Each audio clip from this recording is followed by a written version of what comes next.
A spirited young woman arrives in the dusty frontier town of Copper Creek with nothing but a worn leather satchel and a reputation that precedes her like wildfire.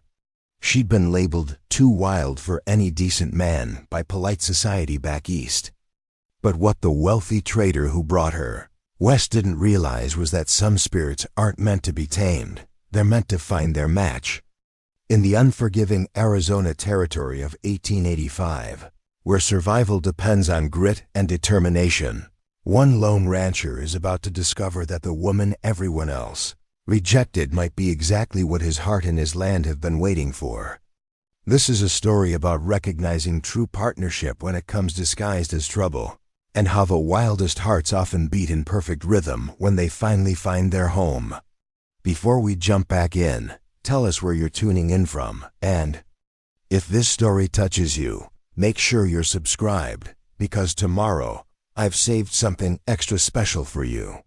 The Arizona sun beat down mercilessly on the dusty main street of Copper Creek as the westbound stage rolled to a stop outside Hartwell's trading post, its wheels kicking up clouds of red dirt that hung in the still air like a curtain waiting to fall. Inside the swaying coach, Sarah Coleman pressed her face to the small window, taking in her first glimpse of what was supposed to be her new home. The town looked exactly like dozens of others she'd seen during the long journey west, a collection of weathered wooden buildings baking under the relentless desert sun, connected by boardwalks that provided the only refuge from the ankle-deep dust that coated everything in sight. At 23, Sarah had already lived through more disappointments than most women twice her age. Born in Boston to a family that prized propriety above all else, she had spent her childhood being told to sit straighter, speak softer, and dream smaller. Her natural inclination toward adventure had been met with increasingly stern corrections as she grew older. When she learned to ride astride instead of side saddle, her mother had been horrified. When she was caught reading books about the frontier territories instead of poetry, her father had confiscated them immediately. When she expressed interest in learning to handle firearms for protection, the entire family had acted as though she'd suggested becoming a dance hall girl. The final straw had come 6 months earlier when Sarah had been discovered helping runaway slaves find passage north through the Underground Railroad. Her family's social standing in Boston society couldn't survive such a scandal, and Sarah found herself facing an ultimatum from her stern father: marry the elderly banker he'd selected for her, or find her own way in the world with nothing but his blessing and a modest sum to get her started. Sarah had chosen freedom over security, though the decision had cost her everything she'd ever known. The advertisement in the Boston Herald had seemed like Providence when she'd spotted it 3 months ago. Thomas Hartwell, successful merchant and landowner in the Arizona territory, sought a refined Eastern bride capable of bringing culture and sophistication to the frontier. His letters had painted a picture of mutual respect and partnership, a man who appreciated intelligence in a woman and understood that survival in the territories required strength of character as well as feminine virtues. After weeks of correspondence, during which Sarah had been carefully honest about her unconventional interests and independent nature, Hartwell had sent money for passage west and a promise that Copper Creek would welcome her spirit rather than try to crush it. Now, as the stage driver climbed down from his perch and began untying her trunk from the back of the coach, Sarah felt the familiar flutter of nervous anticipation in her stomach. She had risked everything on the promise of a stranger leaving behind the only world she'd ever known for a chance at a life where she might finally be accepted for who she truly was rather than who society expected her to become. The stage door swung open and Sarah stepped down onto the dusty street, her practical brown traveling dress already wilting in the heat despite the early morning hour. She smoothed her auburn hair, tucked rebelliously under a sensible bonnet, and looked around for the man who was supposed to meet her. According to his last letter, Thomas Hartwell would be waiting at the trading post, easily identifiable by his height and the gold watch chain that marked him as a man of substance. She didn't have to look long. A tall man in expensive suit stepped out from under the wooden awning of the largest building on the street, his appearance immediately marking him as someone who had prospered in this harsh land. Thomas Hartwell was perhaps 40 years old, with carefully groomed dark hair and a mustache that spoke of attention to detail. His clothes were of fine quality but practical cut, and the gold watch chain he'd mentioned glinted in the morning sunlight exactly as promised. What Sarah noticed immediately, however, was the expression on his face as he approached. Instead of the welcoming smile she'd expected, she saw something that looked distinctly like disappointment mixed with growing dismay. His dark eyes moved from her face to her travel-stained dress to the worn leather satchel in her hand, and she could practically see him cataloging everything that failed to meet his expectations. "Miss Coleman?" he asked, though his tone suggested he already knew the answer and wasn't particularly pleased about it. "Mr. Hartwell," Sarah replied, extending her hand in greeting and hoping her smile would warm his cold reception. "I'm so pleased to finally meet you in person. Your letters painted such a vivid picture of Copper Creek that I feel as though I know it already." Instead of taking her offered hand, Hartwell remained standing stiffly, his gaze now fixed on something behind her. Sarah turned to see what had captured his attention and realized he was staring at her trunk, which the stage driver had placed on the wooden sidewalk. Unlike the delicate traveling cases that most ladies preferred, Sarah's trunk was large and sturdy, designed for practical use rather than appearance. Worse, from Hartwell's perspective, it bore several labels from the various stops on her journey west, marking her as someone who had traveled alone and unaccompanied. Shocking breach of propriety for a woman of supposed refinement. "I expected someone more traditionally feminine," Hartwell said finally, his voice carrying a tone of accusation as though she had deliberately misrepresented herself. "Your letter suggested a woman of gentle breeding and refined sensibilities." Sarah felt heat rise in her cheeks that had nothing to do with the Arizona sun. "I believe I was quite honest about my character and interests, Mr. Hartwell. In fact, I specifically mentioned my love of riding and my practical approach to frontier life. I thought those qualities would be assets rather than liabilities in a place like this." "Riding side saddle in a proper habit is one thing," Hartwell replied stiffly. "What I'm seeing suggests something far more." Preparing and narrating this story took us a lot of time, so if you are enjoying it, subscribe to our channel. It means a lot to us. Now back to the story. "Inappropriate." His gaze had fixed on her hands, which bore the calluses of someone accustomed to physical work, and on her posture, which was too confident and direct for his taste. "A man in my position requires a wife who understands her. Proper place in society. Someone who can be an ornament to my success rather than an embarrassment." The casual cruelty of his words hit Sarah like a physical blow. She had traveled over 2,000 miles based on his assurances that he valued strength and independence in a woman, only to discover that his idea of those qualities bore no resemblance to reality. The promise of partnership and mutual respect that had filled his letters evaporated in the harsh light of his obvious disappointment. "I see there's been a misunderstanding," Sarah said carefully, fighting to keep her voice steady despite the humiliation washing over her. "Perhaps we should discuss this privately rather than providing entertainment for the entire town." Indeed, their conversation had begun to attract attention from the other early risers on Copper Creek's main street. A group of men lounging outside the Silver Dollar Saloon had paused their morning routine to observe the drama unfolding at the trading post. Several women emerged from the general store, their expressions ranging from curious to openly judgmental, as they took in Sarah's unconventional appearance and Hartwell's obvious displeasure. "There's nothing to discuss privately," Hartwell replied, his voice rising slightly as his embarrassment at the public nature of their conversation translated into anger. "I sent money for a bride, not for some frontier woman masquerading as a lady. You've misrepresented yourself completely, and I have no intention of honoring an agreement made under false pretenses. Sarah straightened to her full height, drawing on reserves of dignity she hadn't known she possessed. The only false pretenses here seem to be yours, Mr. Hartwell. Your letters spoke of appreciating strength and intelligence in a woman, of needing a partner who could handle the challenges of frontier life. If what you actually wanted was a decorative ornament who would never express an opinion or show any backbone, you should have been more honest in your correspondence. What I wanted, Hartwell snapped, was a proper lady, not some unnatural creature who thinks she can behave like a man.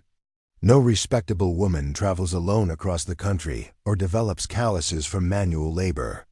You've clearly spent too much time in inappropriate pursuits, and I won't have my reputation damaged by association with someone so obviously lacking in feminine virtues.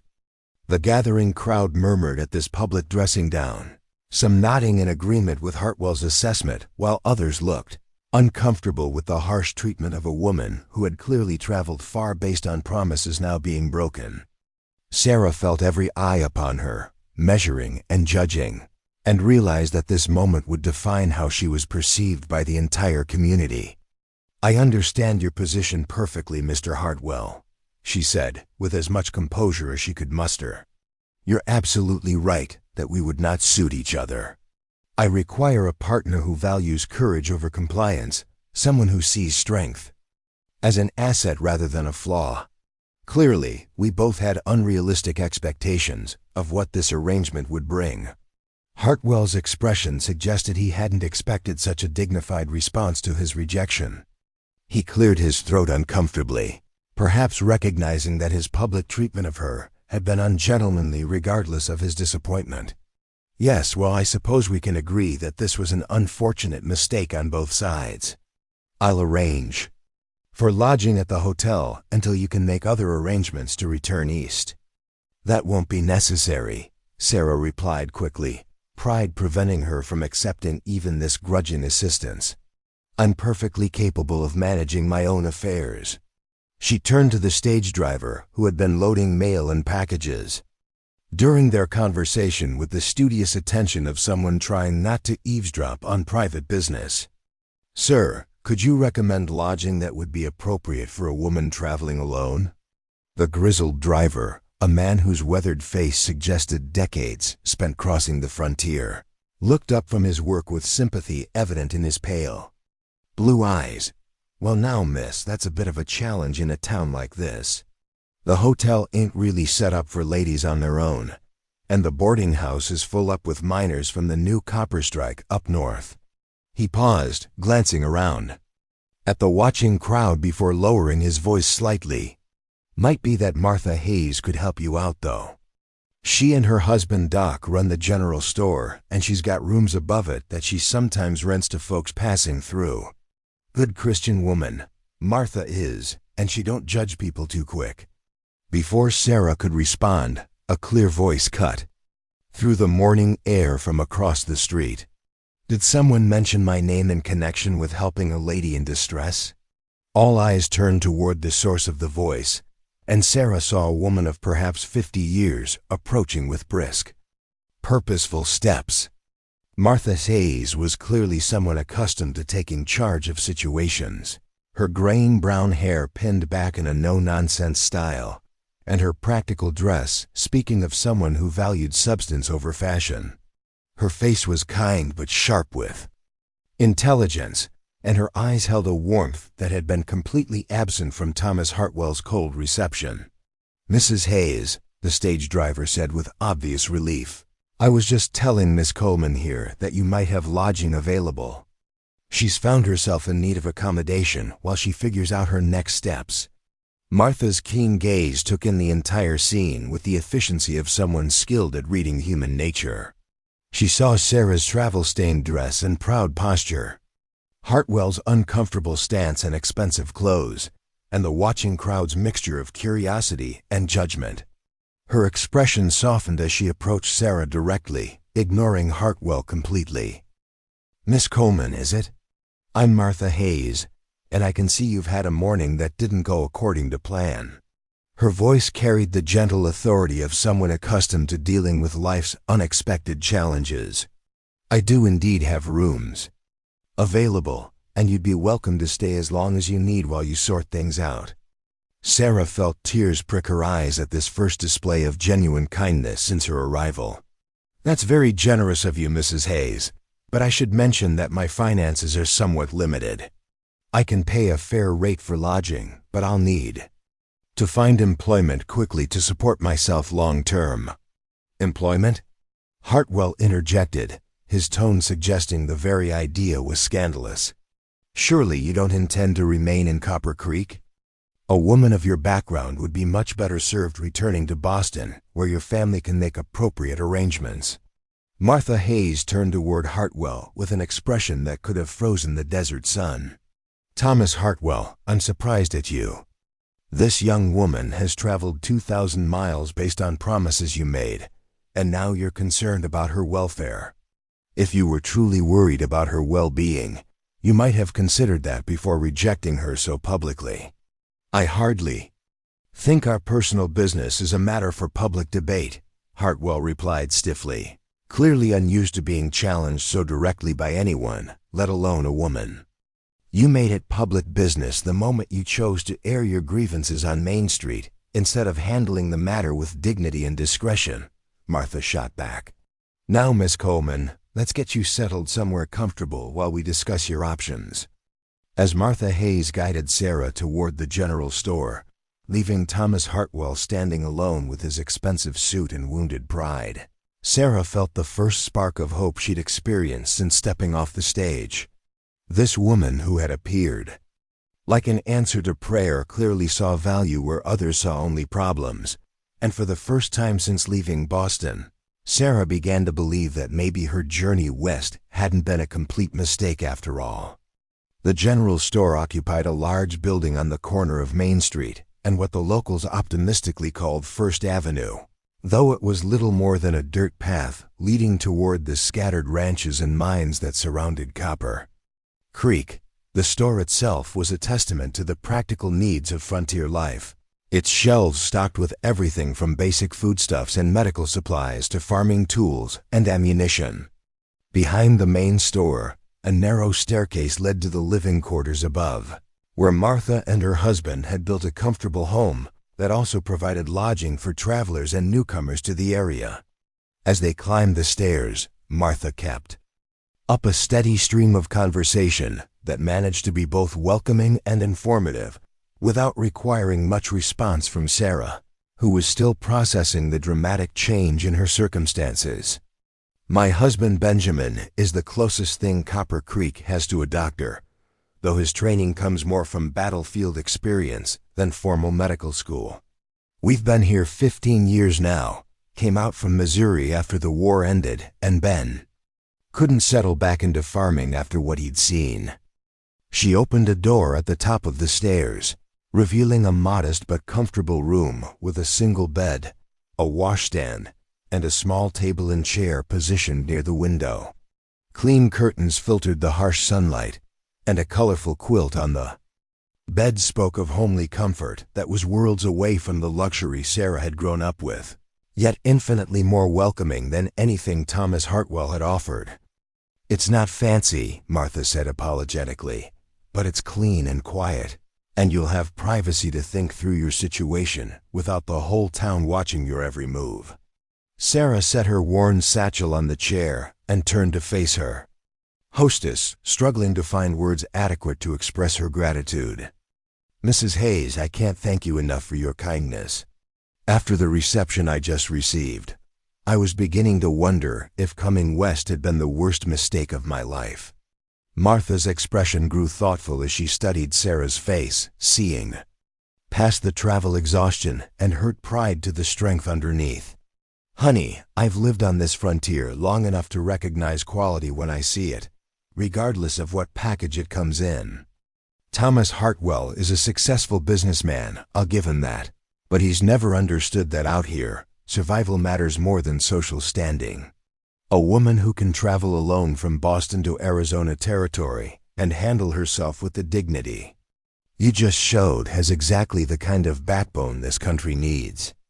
I'm not sure everyone in Copper Creek would agree with that assessment, Sarah replied, thinking of the judgmental look she'd received from several women in the crowd.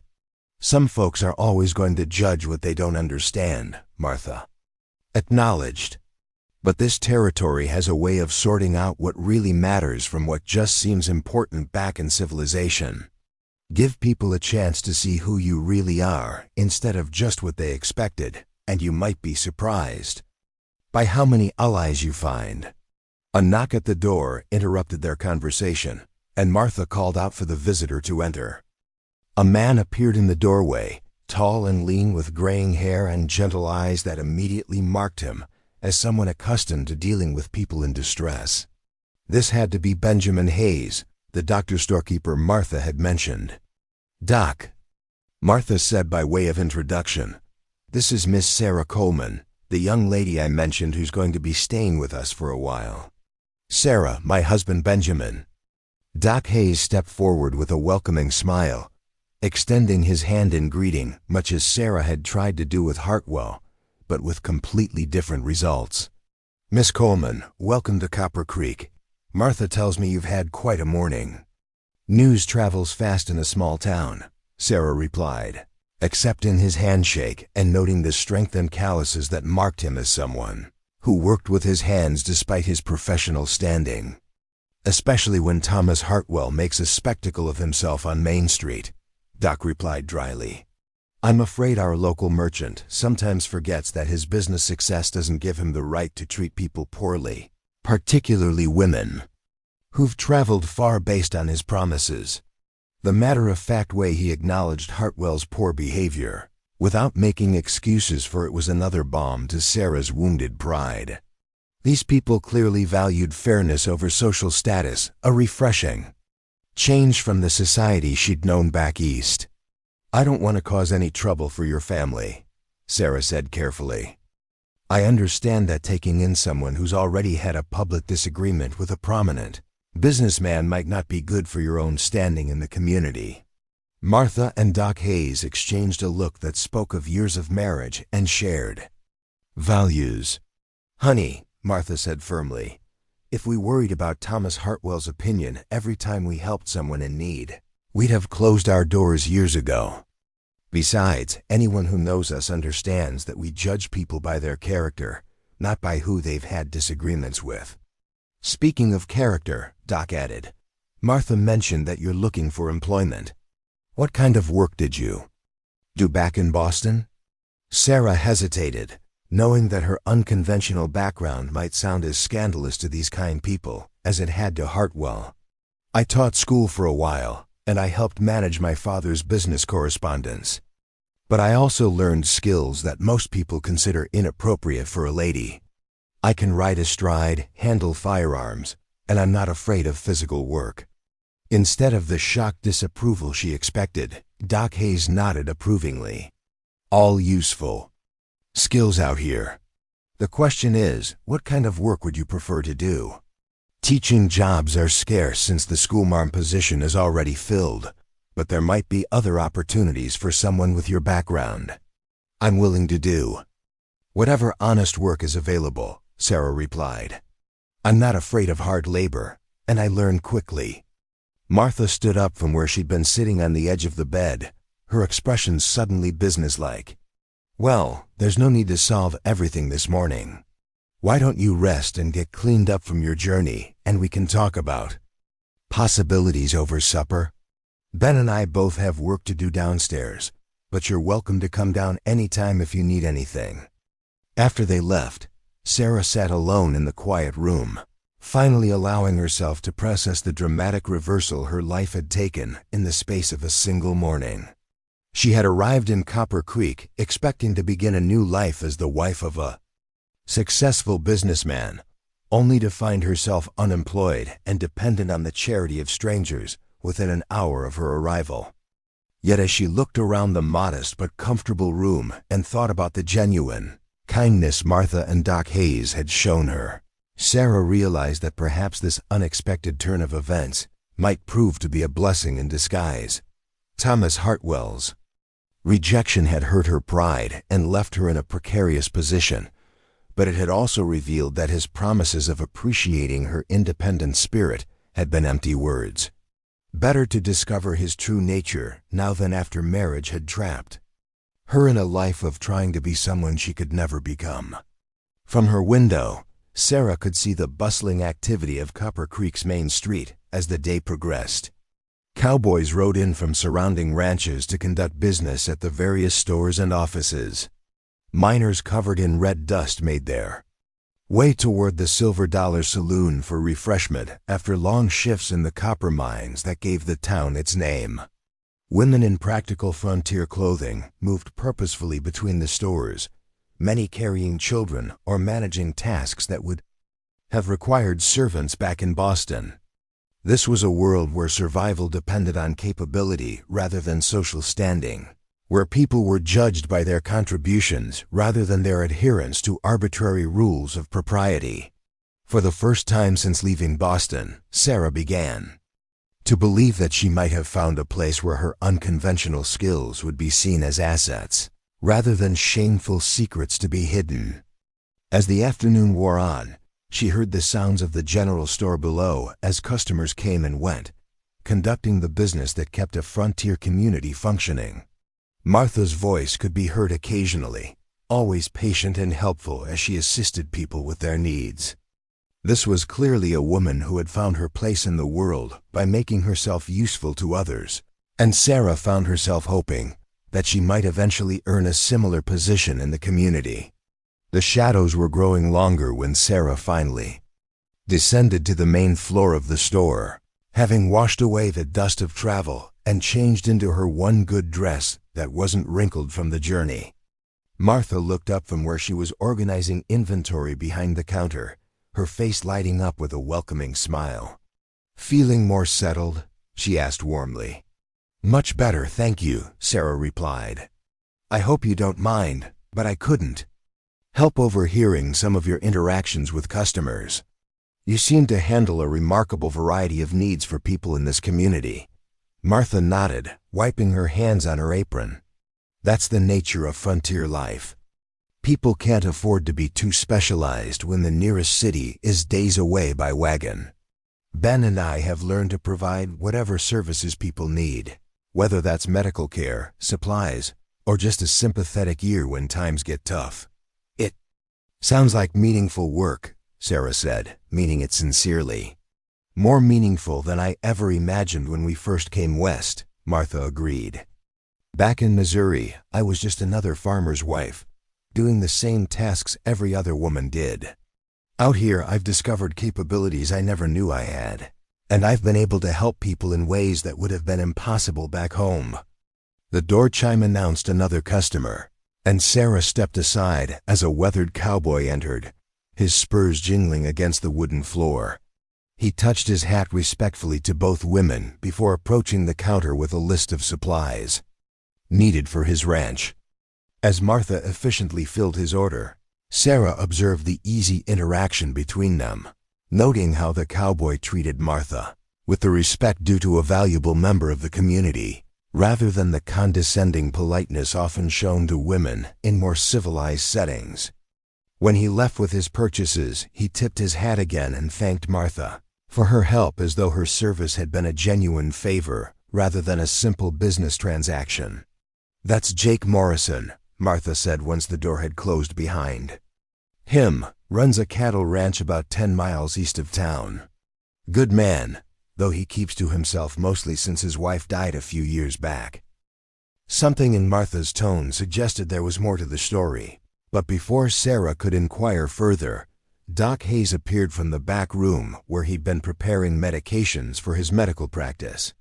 Jake seemed more sociable than usual, he observed to his wife.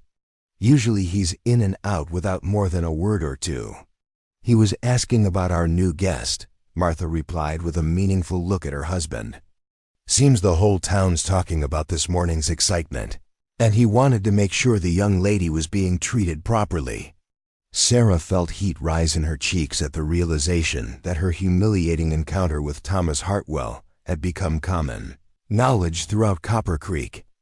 I'm sorry that my personal affairs have become a source of gossip for the community. Don't apologize for other people's bad behavior, Doc said firmly. Jake wasn't gossiping, he was expressing concern. There's a difference, and it speaks well of his character that he cares about the welfare of someone he's never even met. As if summoned by their conversation, the door chime sounded again, and Jake Morrison reappeared, looking slightly uncomfortable but determined.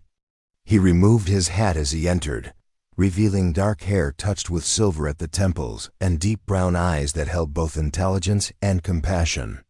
"Mrs. Hayes," he said to Martha, "I hope you'll forgive the intrusion, but I wanted to make sure everything was all right after this morning's difficulties." "That's very thoughtful of you, Jake," Martha replied warmly. "I'd like you to meet Miss Sarah Coleman." "Sarah, this is Jake Morrison, one of our most respected ranchers."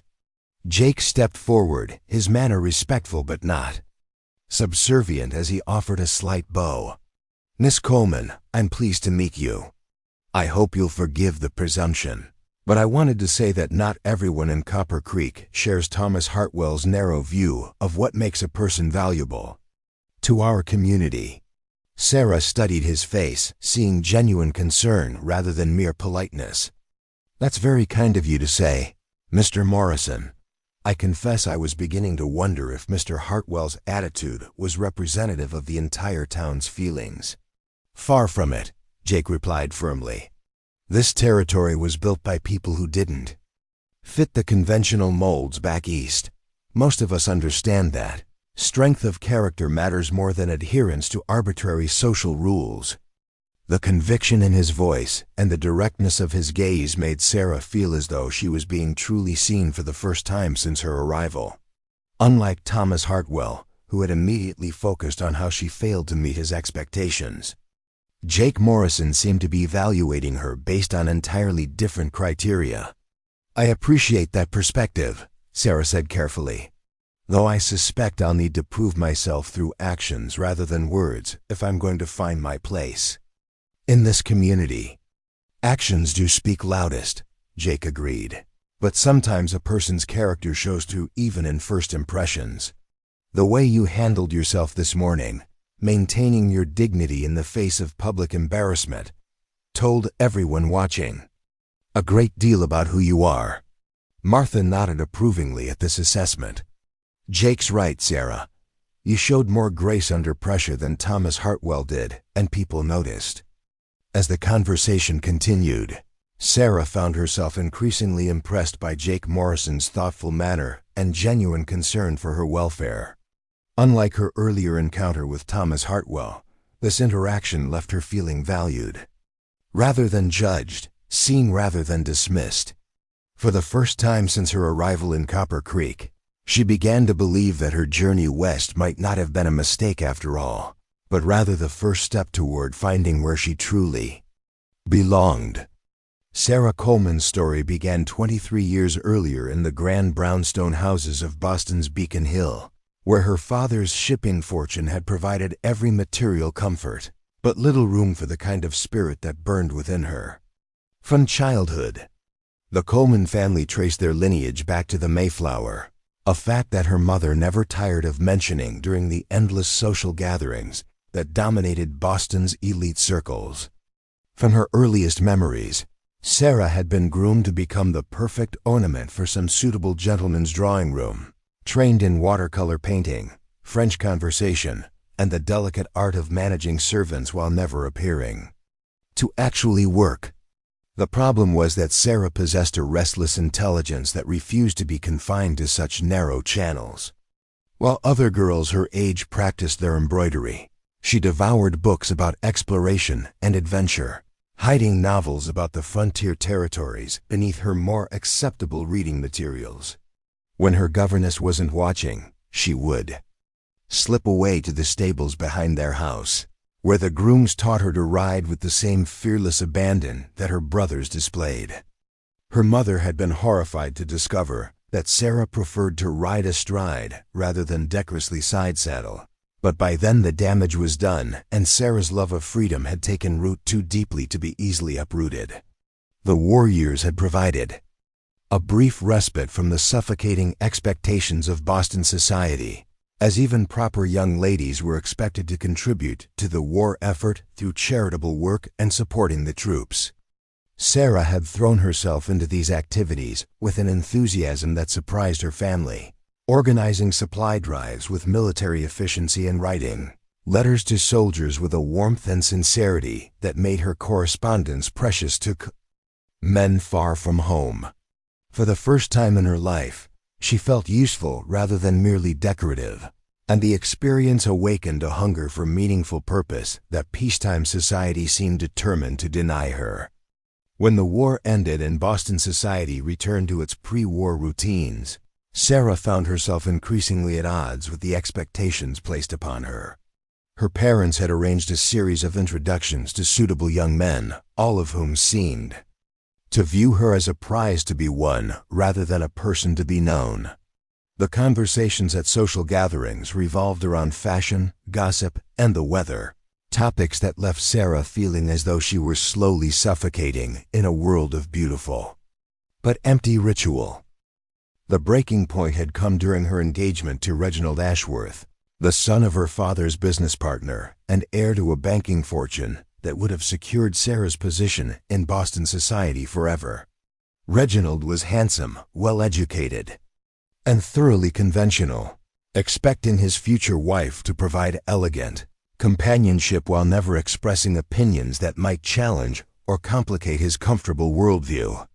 When Sarah had suggested that she might like to continue some form of charitable work after their marriage, Reginald had dismissed the idea with patronizing amusement, explaining that his wife would have no need for such diversions once she had a proper household to manage. It was during this engagement that Sarah had become involved with the Underground Railroad, initially through her church's charitable committee, but gradually taking on more dangerous responsibilities as she proved her reliability and courage. The work had given her life meaning and purpose that nothing else had ever provided, and she had discovered capabilities within herself that her sheltered upbringing had never revealed. When she was eventually discovered helping a family of escaped slaves reach the next station on their journey to freedom, the scandal had threatened to destroy not only her own reputation, but her family's standing in Boston society. Her father's ultimatum had been delivered with cold precision in his mahogany-paneled study, the same room where he conducted his business affairs with the same emotional detachment he now applied to his daughter's future. She could marry Reginald Ashworth as planned, accepting his family's willingness to overlook her involvement in such unseemly activities, or she could find her own way in the world with nothing but his blessing and enough money to get started somewhere far from Boston. The choice between a life of suffocating respectability and an uncertain future of freedom had been easier to make than her father had expected. Sarah had chosen freedom, but the decision had cost her more than she had initially realized. Leaving Boston meant leaving behind not only her family and friends, but the entire world she had ever known. The journey west had been her first taste of true independence, and while it had been frightening at times, it had also been exhilarating in ways she had never imagined possible. For the first time in her life, she was responsible for her own decisions and their consequences, free to become whoever she chose to be, rather than whoever others expected her to become. Now, sitting in Martha Hayes's comfortable general store and watching the easy interactions between the frontier woman and her customers, Sarah began to understand what she had been seeking without fully realizing it. Here was a place where people were valued for their contributions rather than their pedigree, where a woman could use all of her capabilities without being considered unnatural or inappropriate. The question was whether she could prove herself worthy of acceptance in this community that seemed to offer everything she had been searching for. The conversation with Jake Morrison had given her hope that not everyone in Copper Creek shared Thomas Hartwell's rigid expectations, but she knew that one supportive voice didn't guarantee acceptance from the broader community. She would need to demonstrate her value through her actions, showing that her unconventional background had prepared her to contribute meaningfully to frontier life rather than simply disrupt its established patterns. As afternoon faded toward evening, more customers stopped by the general store, and Sarah observed their interactions with growing fascination. These were people who lived lives of constant challenge and adaptation, where survival often depended on individual resourcefulness and community cooperation. Women discussed everything from livestock management to local politics with the same authority that Boston ladies reserved for household management. Men spoke to these women as equals, valuing their opinions and expertise in ways that would have been shocking back east. When Martha finally closed the store for the day and invited Sarah to join the family for supper, she felt more hopeful about her prospects than she had since leaving Boston. The simple meal of beef stew and fresh bread was accompanied by conversation that ranged from local news to philosophical discussions about the nature of progress and civilization. Doc Hayes proved to be a thoughtful man whose medical training had been supplemented by years of frontier experience, while Martha demonstrated the kind of practical wisdom that came from successfully adapting to challenges that would have overwhelmed many people from more sheltered backgrounds. After supper, as Sarah helped Martha clear the dishes, the older woman broached the subject that had been underlying their interactions all day. "You know, Sarah, I've been thinking about your situation, and I believe I might have a suggestion that could benefit both of us." Sarah paused in her task of drying the plates, sensing that whatever Martha was about to propose would be significant. "I'd be grateful for any suggestions, Mrs. Hayes. I'm willing to consider any honest work that would allow me to support myself."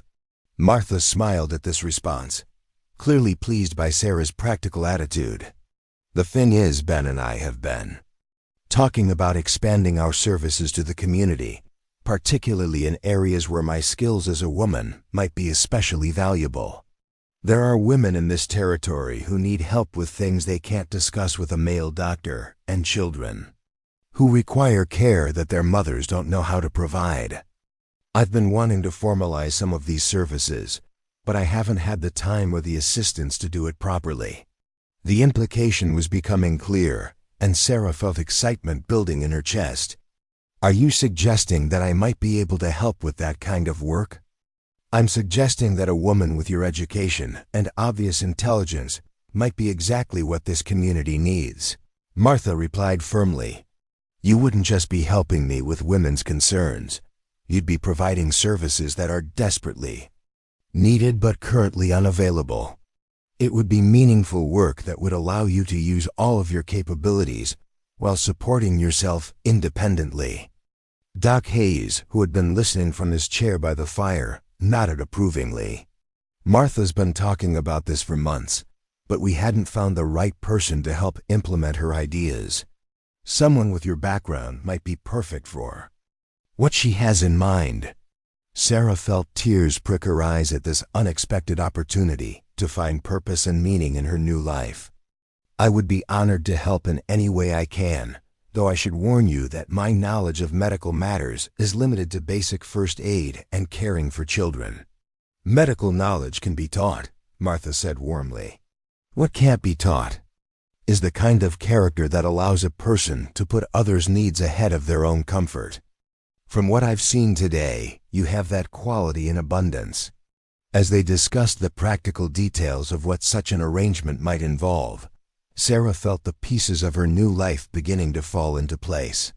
This wasn't the comfortable security she had thought she was seeking when she answered Thomas Hartwell's advertisement, but it was something potentially much more valuable: the chance to build a life based on her own abilities and choices, rather than on someone else's vision of what her life should be. The work Martha described would involve traveling to isolated homesteads and ranches to provide care for women and children who had no other access to medical assistance. It would require courage, stamina, and the ability to handle emergencies with limited resources, all qualities that Sarah's unconventional upbringing had developed even if Boston society had disapproved of them. For the first time since leaving her family's house, Sarah felt as though her past experiences were assets rather than shameful secrets to be hidden. When Martha mentioned that the work would sometimes require riding long distances over difficult terrain, often traveling alone or with minimal escort, Sarah felt a thrill of excitement rather than fear. This was exactly the kind of challenge she had been craving without fully understanding what she was seeking. The prospect of using her riding skills, her courage, and her intelligence in service of others who needed her help was more appealing than any life of leisure could ever have been. As the evening drew on and they continued to plan, Sarah began to understand that her disastrous morning encounter with Thomas Hartwell might have been the best thing that could have happened to her. His rejection had freed her from the trap of trying to become someone she could never be, opening the door to possibilities she would never have considered if she had succeeded in her original plan.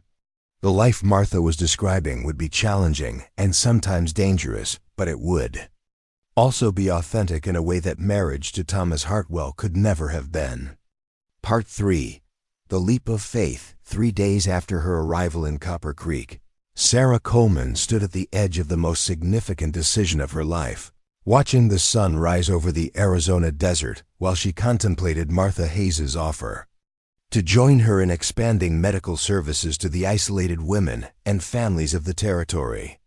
The proposal represented everything she had unconsciously been seeking: meaningful work that would utilize all of her unconventional skills, independence that didn't require her to compromise her authentic self, and the opportunity to serve others in ways that would make a genuine difference in their lives.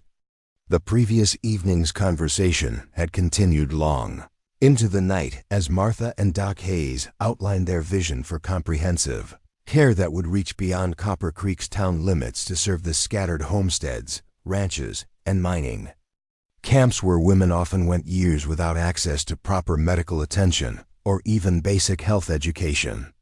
The work would require someone willing to travel long distances over difficult terrain, often staying overnight at remote locations where accommodations would be primitive at best. More importantly, it would require someone capable of handling medical emergencies with limited resources and making life or death decisions without the guidance of a trained physician. Sarah had listened to these requirements with growing excitement rather than apprehension, recognizing that her years of feeling constrained by Boston society's narrow expectations had been preparing her for exactly this kind of challenge.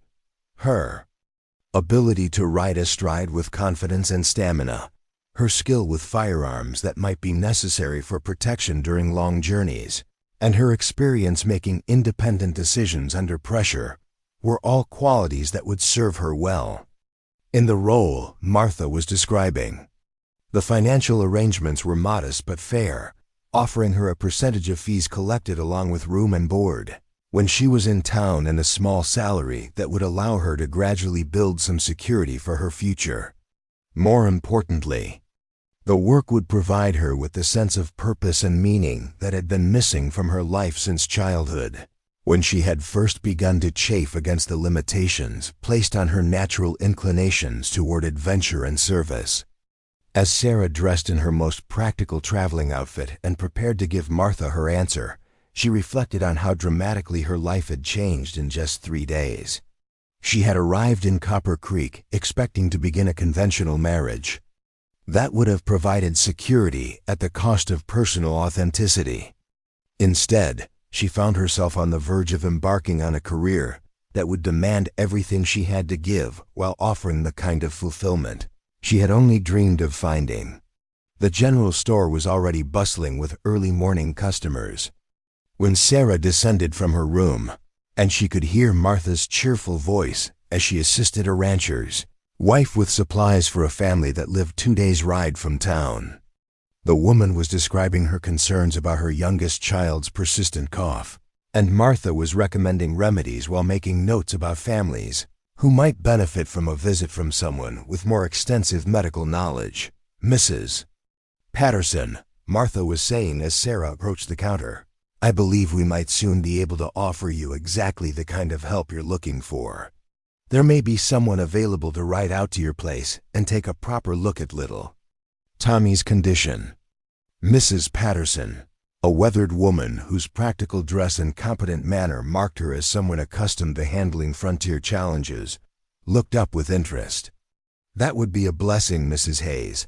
My husband keeps saying the boy will outgrow whatever's troubling him, but a mother knows when something isn't right. I'd pay well for someone qualified to make the journey and give me proper advice." Sarah realized that this conversation provided the perfect opportunity to begin her new life, and she stepped forward with growing confidence. "Mrs. Patterson, I'm Sarah Coleman, and I believe I'm the person Mrs. Hayes was referring to. If you'd be willing to trust a newcomer, I'd be honored to visit your family and provide whatever assistance I can." Mrs. Patterson studied Sarah with the careful assessment of someone who had learned to judge character quickly and accurately. She took in Sarah's practical clothing, confident posture, and direct manner of speaking, clearly weighing these observations against whatever gossip she might have heard about the woman who had been publicly rejected by Thomas Hartwell. "You're the lady who had this set to with Thomas Hartwell when you first arrived," Mrs. Patterson said finally, her tone neutral but not hostile. "Heard you handled yourself with dignity when he treated you poorly." I tried to maintain my composure. "In a difficult situation," Sarah replied honestly. "I hope people will judge me by my actions going forward, rather than by the circumstances of my arrival." "Actions do speak loudest," Mrs. Patterson agreed, echoing Jake Morrison's words from their first meeting. "Martha Hayes wouldn't recommend someone she didn't trust, and that carries considerable weight with me. When could you make the journey to our place?" Martha interjected smoothly. "Sarah will need a few days to gather proper supplies and make final preparations, but I believe she could be ready to travel by the end of the week if that suits your needs." As they discussed the practical details of the journey, including directions to the Patterson homestead and arrangements for Sarah's transportation, Sarah felt the familiar thrill of stepping into unknown territory that had sustained her during her journey west from Boston. This would be her first real test as a frontier medical assistant, her opportunity to prove that her unconventional background had prepared her for exactly this kind of challenge. The Patterson Ranch was located 30 miles northeast of Copper Creek, accessible only by horseback trails that wound through desert canyon country, where a rider needed to be skilled and alert to avoid the various dangers of the terrain. Mrs. Patterson explained that their nearest neighbors were more than 10 miles away, and that the family had been completely self-reliant for medical care since settling in the area 5 years earlier. "I should warn you that the accommodations are primitive," Mrs. Patterson said with the apologetic tone of someone who took pride in hospitality but understood the limitations of frontier living. "We have a spare room, but it's nothing fancy, and meals are simple fare that we prepare ourselves." "I assure you that I'm accustomed to modest accommodations," Sarah replied warmly. "My primary concern is being able to provide useful assistance to your family, not personal comfort." This response seemed to satisfy Mrs. Patterson completely, and she departed with expressions of gratitude and anticipation for Sarah's visit. After she left, Martha turned to Sarah with obvious pleasure at how smoothly the arrangement had developed. "That was perfectly handled," Martha said approvingly. "Mrs. Patterson is well respected in the ranching community, and if you do good work for her family, word will spread quickly to other families who need similar help." Doc Hayes emerged from the back room where he had been preparing medications, his expression reflecting both excitement and concern about Sarah's first assignment. "The Patterson place is isolated even by frontier standards," he warned. "You'll need to be prepared for anything from childbirth complications to serious injuries, and you'll be hours away from any additional help if something goes beyond your capabilities. What would you recommend I take for supplies?" Sarah asked, recognizing that proper preparation would be crucial to her success and potentially to the welfare of the people she was trying to help. The next hour was spent in intensive planning as Martha and Doc Hayes compiled a comprehensive list of medical supplies, remedies, and equipment that Sarah would need to carry with her. The supplies ranged from basic bandaging materials and fever remedies to more specialized items that might be needed for emergency childbirth or surgical procedures. They also discussed the practical challenges of transporting these supplies over rough terrain while maintaining their effectiveness and sterility. You'll need a reliable horse and proper saddlebags designed for carrying medical equipment, Doc Hayes explained. The trails to the Patterson place are challenging enough without having to worry about inadequate transportation. This raised the question of Sarah's transportation arrangements, since she had arrived in Copper Creek with only her personal belongings and limited funds. Martha and Doc Hayes exchanged meaningful looks before Martha spoke up with characteristic decisiveness. The store owns several horses that we use for supply runs to outlying customers, she said. There's a Mare named Star who's particularly reliable for long distance travel and has a gentle disposition that makes her suitable for carrying medical supplies. You're welcome to use her for your work, and we can consider it part of your compensation arrangement. Sarah felt overwhelmed by this generous offer, which solved one of her major concerns about accepting the position. I don't know how to thank you for your confidence in me, she said sincerely. I'm determined to prove worthy of the trust you're placing in me. You'll prove yourself through your work, Martha replied practically. What matters now is making sure you're properly prepared for whatever challenges you might encounter. The remainder of the day was spent in intensive preparation, as Sarah learned to use and maintain the various medical instruments and supplies she would be carrying. Doc Hayes provided a crash course in frontier medical techniques, explaining how to adapt standard procedures for situations where resources were limited and conditions were far from ideal. Martha shared her extensive knowledge of herbal remedies and home treatments that could be prepared from materials commonly available on frontier homesteads. Most importantly, they discussed the psychological aspects of providing medical care in isolated communities where people often lived for months without contact with the outside world. The arrival of someone offering medical assistance would bring hope but also anxiety, as families confronted health concerns they had been unable to address on their own. Sarah would need to inspire confidence while being honest about the limitations of what she could provide, offering comfort and practical help while knowing when to recommend that serious cases be brought to town for Doc Hayes' more extensive expertise. As evening approached and Sarah retired to her room to continue studying the medical texts that Martha had lent her, she reflected on how completely her life had transformed in less than a week. 7 days earlier, she had been preparing to leave Boston for what she expected would be a conventional marriage to a frontier businessman. Now she was embarking on a career that would challenge every capability she possessed while offering the kind of meaningful service she had always craved, without fully understanding what she was seeking. The next morning brought another significant development when Jake Morrison appeared at the general store, just as Sarah was reviewing her supply lists with Martha. His arrival seemed timed to coincide with the store's opening, suggesting that he had made a deliberate effort to speak with Sarah rather than simply conducting routine business. Miss Coleman, he said, removing his hat in greeting. I heard from Mrs. Patterson that you'll be traveling to their ranch later this week to provide medical assistance to their family. That's correct, Sarah replied, wondering what concern had prompted his visit. Is there something about the journey I should know? Jake's expression grew serious as he considered how to phrase his response. The Patterson place is in remote country, and there have been occasional problems with drifters and outlaws using the canyon trails to avoid the main roads where they might encounter law enforcement. I wanted to make sure you understand the potential risks of traveling alone in that area. Sarah appreciated his concern but bristled slightly at the implication that she might not be capable of handling such challenges. I'm experienced with firearms and confident in my ability to handle difficult situations. Mr. Morrison, I wouldn't have accepted this position if I didn't believe I could manage its requirements. I don't doubt your capabilities, Jake replied. Quickly, recognizing that he had inadvertently touched on a sensitive subject.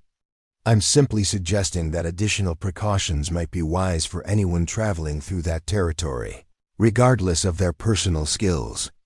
Martha looked up from her inventory with interest, sensing that this conversation might be leading somewhere significant. "What kind of precautions did you have in mind, Jake?" "I was thinking that I could escort Miss Coleman to the Patterson Ranch," he said, his tone carefully casual despite the significance of the offer. "I need to check on some cattle in that area anyway, and it would be no trouble to provide company for the journey." Sarah studied Jake's face, trying to determine whether his offer was motivated by genuine concern for her safety or by other considerations that might complicate her new professional independence. "That's very generous, Mr. Morrison, but I wouldn't want to impose on your time or create the impression that I require male protection to do my job." "It wouldn't be protection," Jake clarified.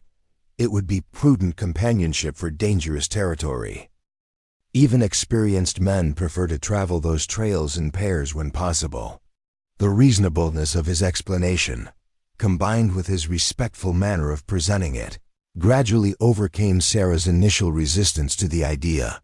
She realized that her pride was making her unnecessarily defensive about accepting help that was genuinely practical rather than condescending.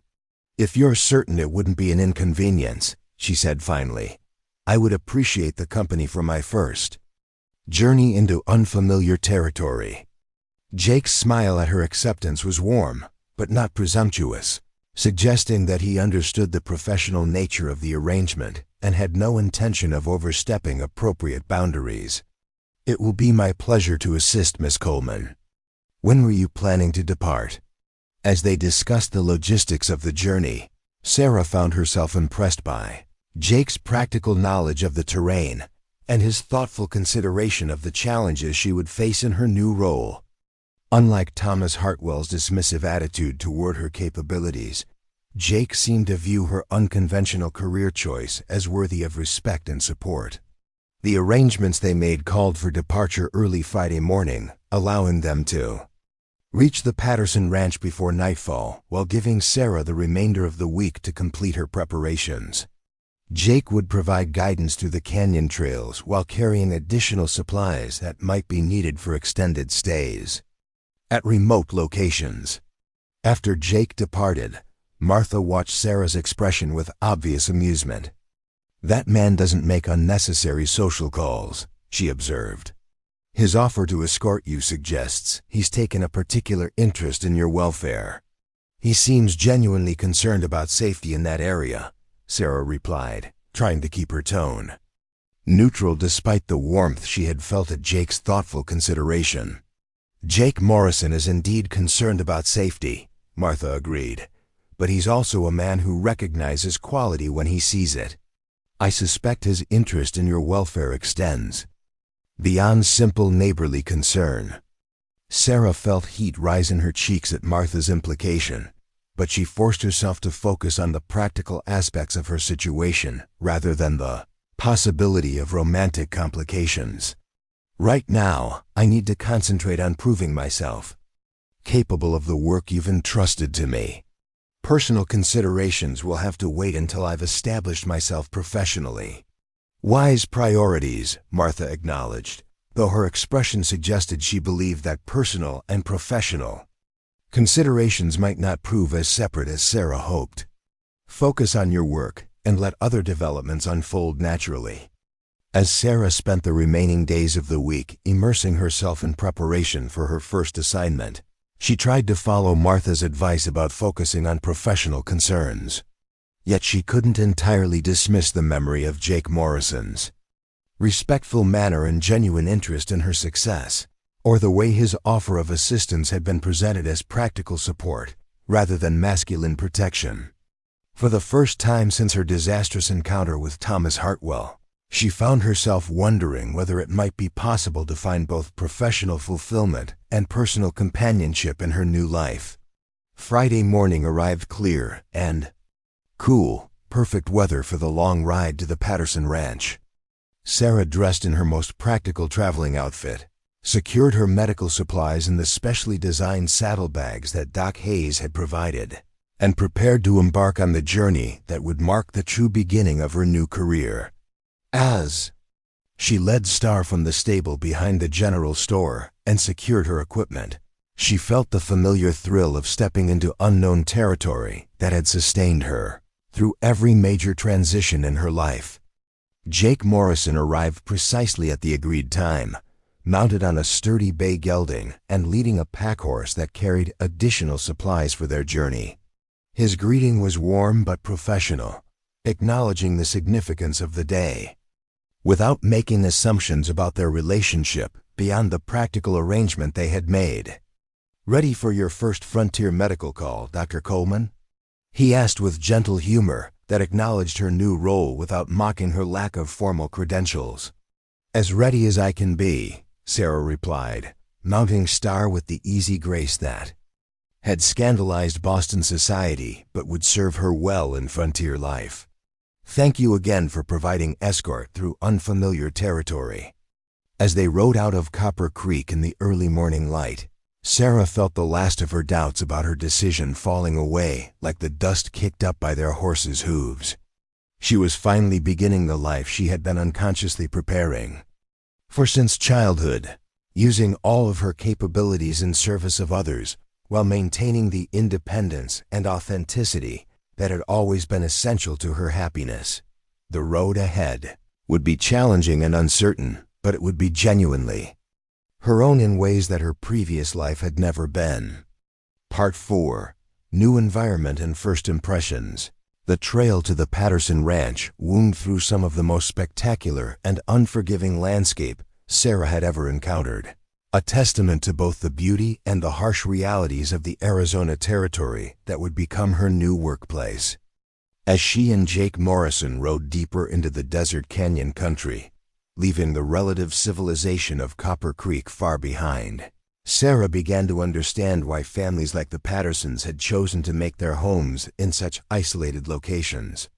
Despite the obvious challenges and dangers such isolation presented, the morning air was crisp and clear, offering relief from the intense heat that would build as the day progressed, and the desert around them displayed a subtle beauty that was entirely different from the lush green landscapes of her New England childhood.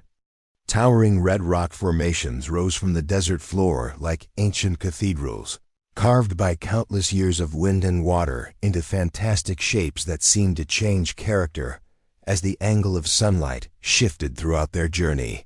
Hardy desert plants dotted the landscape with surprising splashes of color, their blooms testament to life's ability to flourish even in the most challenging environments. Jake proved to be an excellent traveling companion, knowledgeable about the terrain and wildlife, while maintaining a comfortable conversation that helped pass the long hours in the saddle. Without becoming intrusive or overly familiar, he pointed out landmarks that would help Sarah navigate the trails independently on future journeys, explained the seasonal patterns that affected travel conditions, and shared practical information about the families and communities scattered throughout the region. "The Pattersons have been out here about 5 years now," Jake explained as they paused to rest their horses beside a small spring that provided one of the few reliable water sources in the area. Tom Patterson brought his family west after losing their farm in Kansas to drought and debt. They've worked hard to build something sustainable here, but it's been a struggle without proper medical care when someone gets sick or hurt. Sarah studied the remote landscape around them, trying to imagine what it would be like to live so far from any kind of assistance or even human contact for weeks at a time. How do families like this typically handle medical emergencies? What did they do before Martha began organizing this kind of service? "They managed as best they could with home remedies and prayer," Jake replied soberly. "Sometimes they got lucky and someone recovered on their own. Sometimes they didn't. I've known families who lost children to illnesses that could have been easily treated if they'd had access to proper medical knowledge." The weight of responsibility implicit in this information settled on Sarah's shoulders as she contemplated the trust that families like the Pattersons were placing in her limited but growing medical knowledge. These people would be depending on her judgment and skills in situations where mistakes could have life or death consequences, and the nearest backup assistance was hours or even days away. That's exactly why this work is so important, Jake continued, seeming to sense her momentary anxiety. Even basic medical knowledge can make the difference between life and death out here. The fact that you're willing to travel these distances to provide help that isn't available any other way means everything to families who have nowhere else to turn.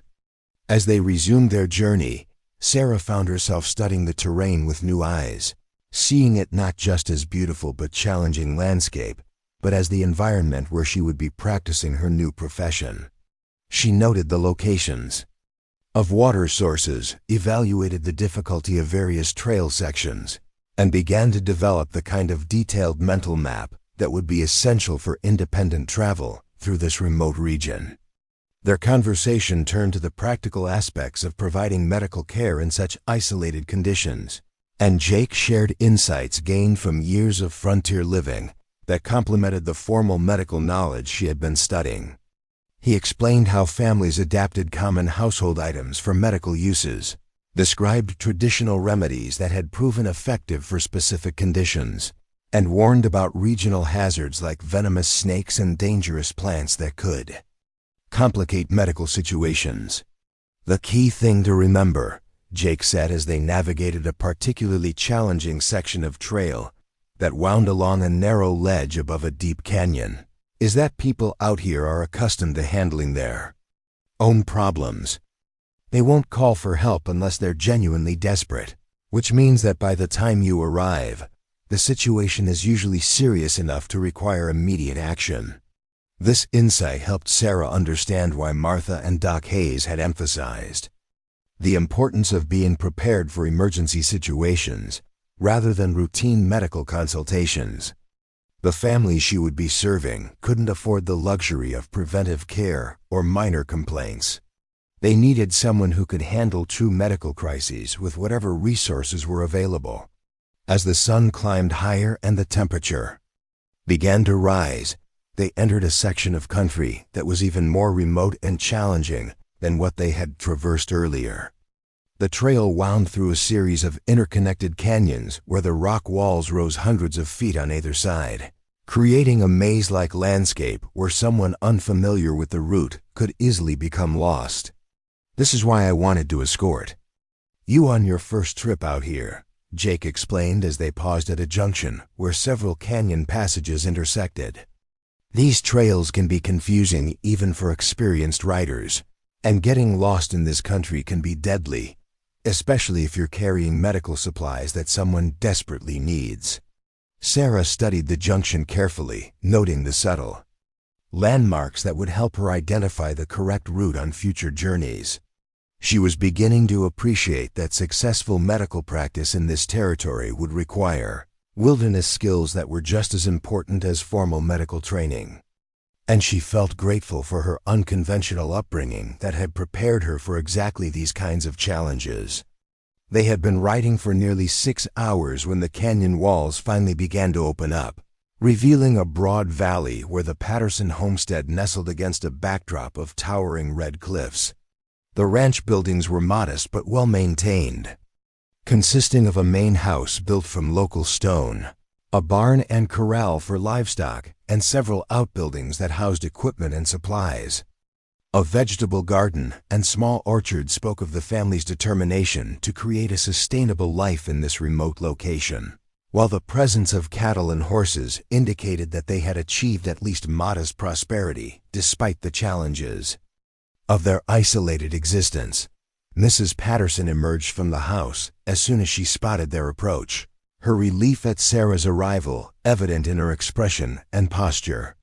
She was accompanied by a man who could only be her husband Tom, a weathered individual whose competent manner and practical clothing marked him as someone who had successfully adapted to frontier life despite its constant demands and occasional dangers.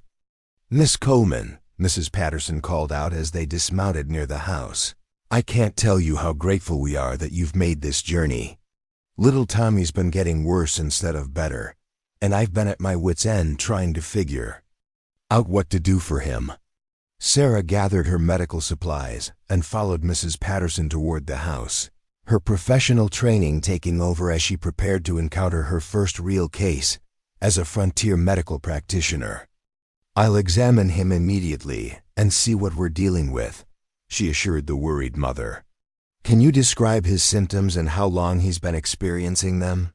The main room of the Patterson house was comfortable but Spartan, furnished with handmade pieces that spoke of practical necessity rather than decorative luxury.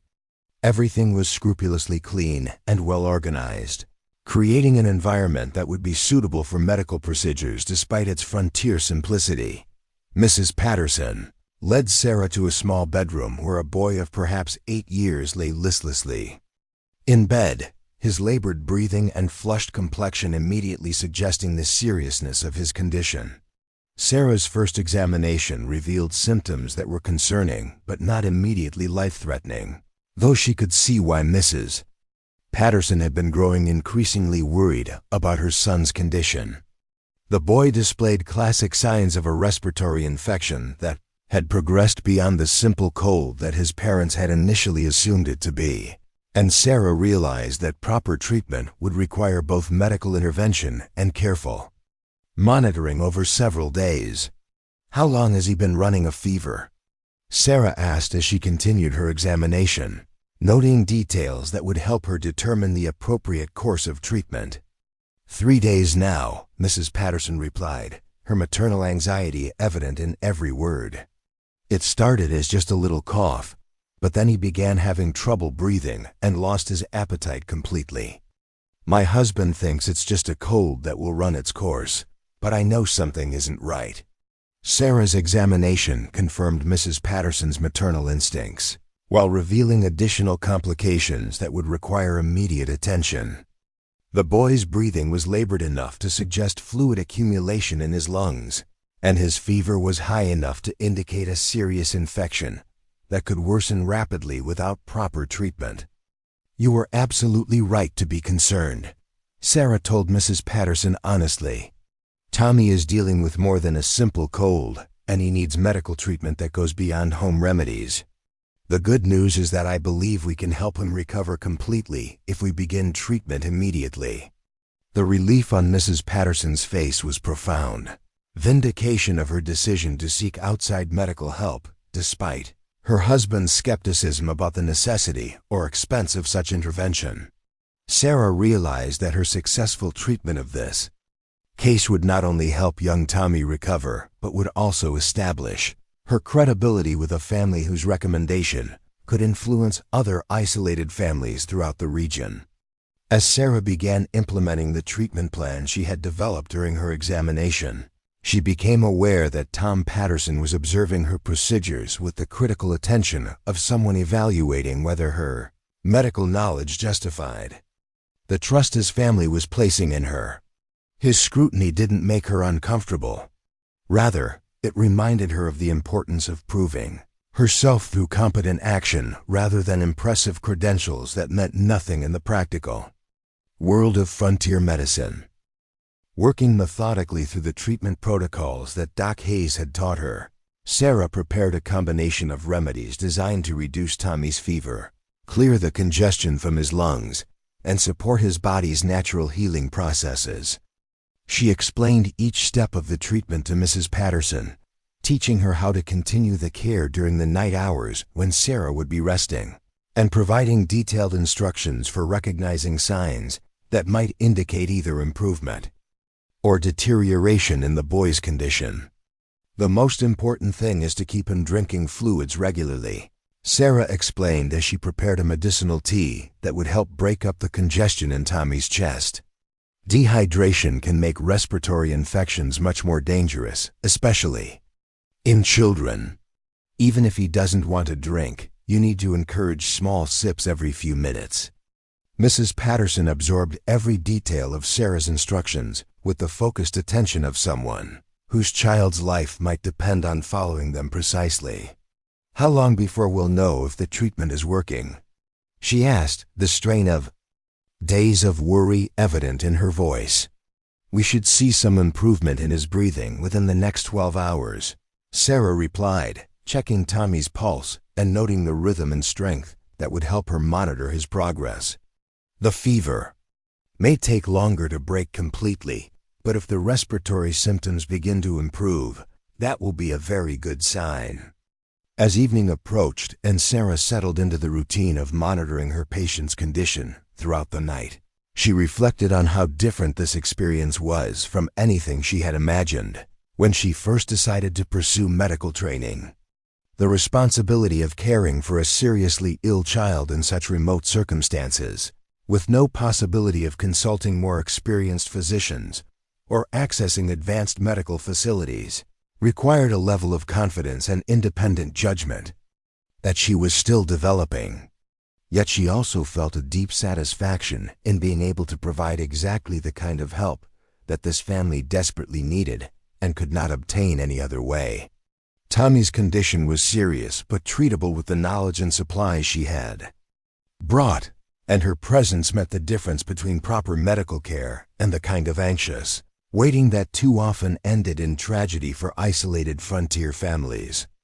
Jake Morrison had made his own camp near the ranch buildings, offering to assist with any heavy work that might be needed, while maintaining respectful distance from the medical procedures that were Sarah's responsibility. His presence provided reassurance without interference, and Sarah found herself grateful for his thoughtful balance between supportive availability and professional independence.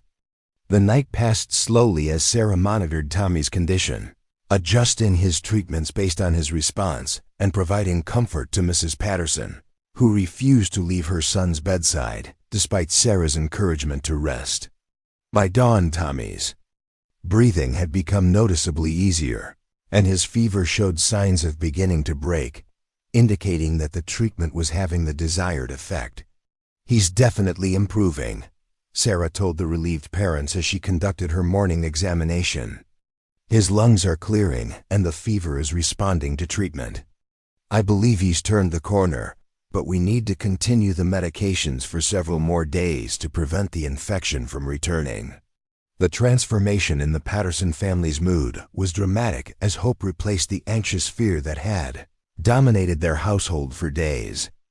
Tom Patterson, who had initially been skeptical about the necessity of outside medical intervention, now expressed profound gratitude for Sarah's expertise and willingness to travel such distances to help their family. "I don't know what we would have done without your help," he admitted honestly. "I thought my wife was being overly cautious, but you've shown me that a mother's instincts about her child shouldn't be dismissed so quickly."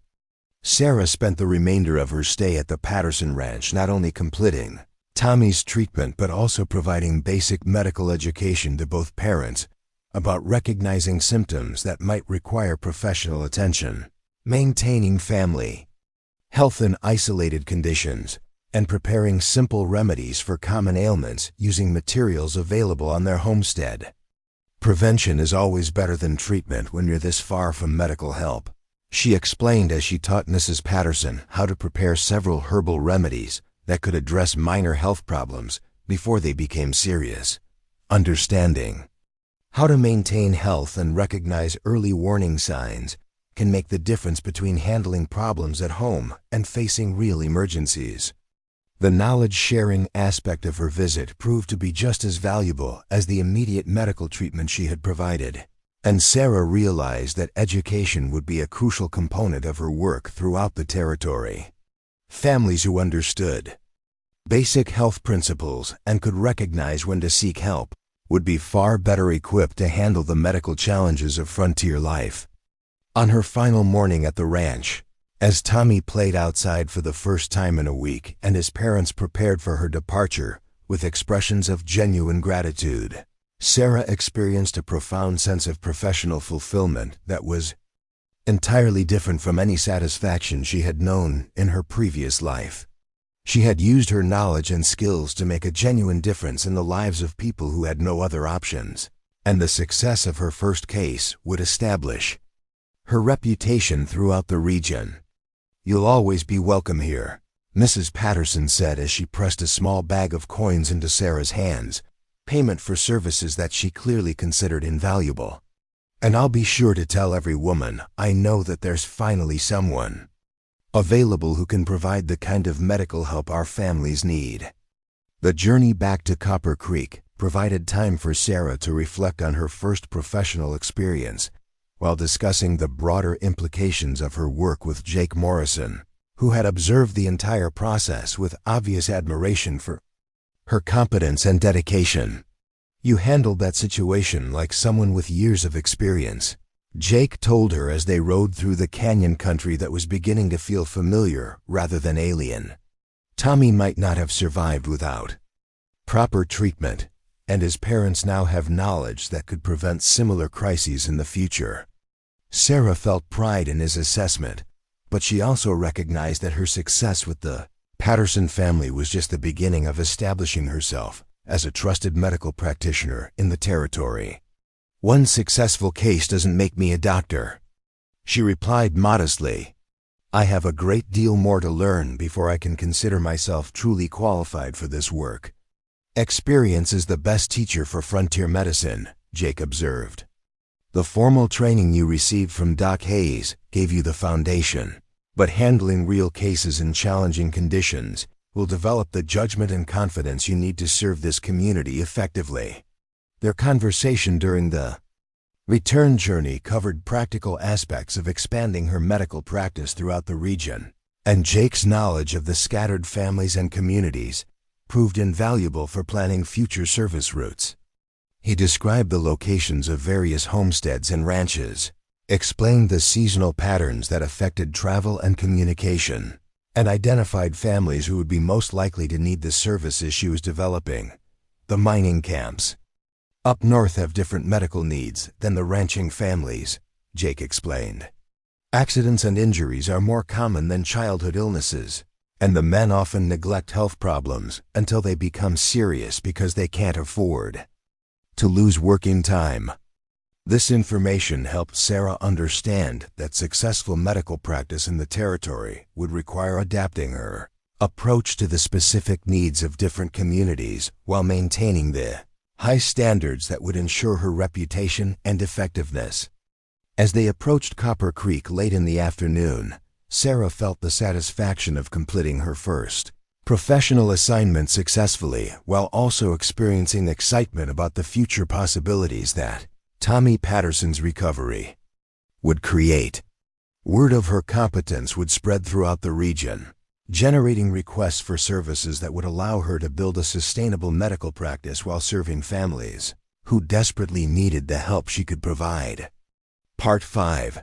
Initial setback and community response. Sarah's triumphant return to Copper Creek with news of Tommy Patterson's successful recovery should have marked the beginning of widespread acceptance of her medical services throughout the territory. But the reality of frontier politics proved more complicated than her optimistic expectations had anticipated. Within hours of her arrival, it became clear that her success had generated not only grateful appreciation from families who needed medical care, but also organized opposition from sources she had not expected to encounter. The first indication that her professional activities had created controversy came during her evening meal at the Hayes General Store, when Martha mentioned that several prominent women in town had been asking pointed questions about Sarah's qualifications and the propriety of a single woman traveling alone to provide medical services to families throughout the territory. "Mrs. Eleanor Price has been particularly vocal about her concerns," Martha reported with obvious frustration. "She's been suggesting that your medical work is inappropriate for someone without formal training, and that you're traveling alone to remote locations creates scandal that reflects poorly on the entire community." Sarah set down her fork with growing dismay, realizing that her professional success was being undermined by the same kinds of social prejudices that had made her life difficult in Boston. "I thought that frontier communities would be more concerned with practical results than social conventions," she said, unable to hide her disappointment. Most people are practical, Doc Hayes interjected from his place at the table. But there are always those who bring their narrow prejudices with them when they move west. Unfortunately, some of those people have influence that extends beyond their personal opinions. The full extent of the opposition to Sarah's medical practice became clear the following morning when Thomas Hartwell appeared at the general store with Victoria Hartwell, his formidable sister, whose disapproving presence immediately signaled serious trouble for Sarah's future in Copper Creek. Victoria Hartwell was a woman who had built her social position through careful cultivation of moral outrage and strategic deployment of community gossip, using her brother's business success to establish herself as an arbiter of local social standards.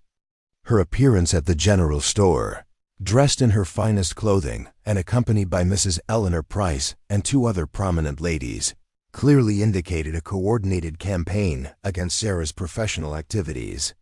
"Mrs. Hayes, Victoria announced without preamble, "we've come to discuss the serious concerns that many community members have about the medical services being provided by Miss Coleman." Martha's expression hardened as she recognized the confrontational nature of the visit, but she maintained her professional composure while preparing to defend Sarah's work. "What specific concerns do you have about medical services that have proven successful in treating serious illness?" "The concern is not about the treatment itself," Mrs. Price interjected, "but about the impropriety of a single woman traveling alone to remote locations and providing intimate medical care without proper supervision or credentials." Sarah, who had been organizing medical supplies in the back of the store, stepped forward to address the accusations directly rather than allowing others to speak on her behalf. "I provide medical care under the guidance and authority of Dr. Hayes, who is recognized throughout the territory as a qualified physician. My travel arrangements are made with appropriate safety precautions, and my services are requested by families who have no other access to medical assistance. Proper medical care should be provided by qualified doctors, not by women with no formal training who have inserted themselves into situations that require professional expertise," Victoria Hartwell replied coldly. "Your presumption in claiming medical authority endangers the families you claim to help." The accusation was serious enough to damage Sarah's reputation permanently if it gained widespread acceptance, and she realized that her response would need to address both the specific charges and the broader implications for her professional future. "The medical care I provide is based on training received from Dr. Hayes and supervised by his authority," Sarah replied with careful precision. "The families I serve have expressed gratitude for assistance that would not be available to them otherwise, and my services complement rather than replace the professional medical care available in town."